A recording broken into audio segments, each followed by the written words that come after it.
आइए इस पर सॉल्व करते हैं। जो हमसे ये बोल रहा है कि हाइड्रोजन स्पेक्ट्रम के दो स्पेक्ट्रमी श्रेणियों के लघुत्तम तरंगदैर्घ्य का अनुपात हमारे पास 9 पाया गया है। तो स्पेक्ट्रमी श्रेणियाँ क्या होगी आपको यहाँ पे बताना है। अब हाइड्रोजन स्पेक्ट्रम का हमारे पास बच्चों जो फॉर्मूला होता है बच्चों आपके पास होता है 1/λ इक्वल टू हमारे पास होता है बच्चों R/Z²। और ये आपके पास होता है 1/N1 का स्क्वायर माइनस 1/N2 का स्क्वायर हमारे पास बच्चों ये आपके पास फॉर्मूला होता है। अब जब कभी भी क्वेश्चन बच्चों आपके पास लघुत्तम तरंग दैर्घ्य की बात करता है तो लघुत्तम तरंग दैर्घ्य मतलब हमारे पास क्या होता है बच्चों, N1 की वैल्यू जो आपके पास होती है बच्चों या तो आपके पास फिक्स्ड होती है, डिपेंड करती है कि कैसा आपके पास स्पेक्ट्रम है, लाइमन है, बाल्मर है, पार्शन है, क्या है। और जब कभी भी बच्चों आपके पास लघुत्तम तरंग दैर्घ्य की मैं बात करूँ, लघुत्तम तरंग दैर्घ्य मतलब आपके पास अधिकतम एनर्जी है ना, क्योंकि एनर्जी हमारे पास क्या होती है बच्चों, इनवर्सली प्रोपोर्शनल टू वेवलेंथ होती है। तो जहाँ पे एनर्जी ज़्यादा होगी वहाँ पे वेवलेंथ कम होगी।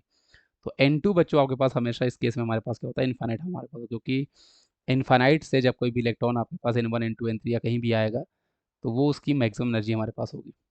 तो यहाँ से आप बोल सकते हो देखो आर आपके पास कांस्टेंट होता है बच्चों, जेड भी आपके पास कांस्टेंट हो जाएगा क्योंकि हाइड्रोजन स्पेक्ट्रम की बात हो रही है। और N2 तो बच्चों इन्फानाइट का स्क्वायर तो कोई मतलब नहीं थी। यहाँ पे आपके पास 1/λ directly proportional to 1/N1 square बन गया। मतलब आप यहाँ से बोल सकते हो lambda is directly proportional to N1 square. आपके पास यहाँ पे एक रेशियो मैंने बना लिया है। अब आप यहाँ पे सभी ऑप्शन को पढ़ो और देखो कि ऐसा कौन सा ऑप्शन है जहाँ पे हमारे पास अनुपात 9 पाया जा सकता है ना। तो जैसे पास्चन के लिए हमारे पास बच्चों आपके पास N1 क्या हो जाएगा, जो पास्चन के लिए हमारे पास N1 3 होगा। और फुंड के लिए आपके पास N1 जो होता है उसका आपके पास 5 होगा। तो इसका रेशियो हमारे पास बच्चों 3, अब 3 का स्क्वायर होगा, देखो n का स्क्वायर है ना, तो 3 का स्क्वायर होगा मतलब 9/25 होगा। तो ये तो आपके पास ऑप्शन है नहीं। दूसरा हमारे पास बच्चों ये आपको इस क्वेश्चन का हमारे पास सही अनुपात हो सकता है, क्योंकि लाइमन जो हमारे पास होता है इसके लिए N1 की वैल्यू बच्चों हमारे पास 1 होती है।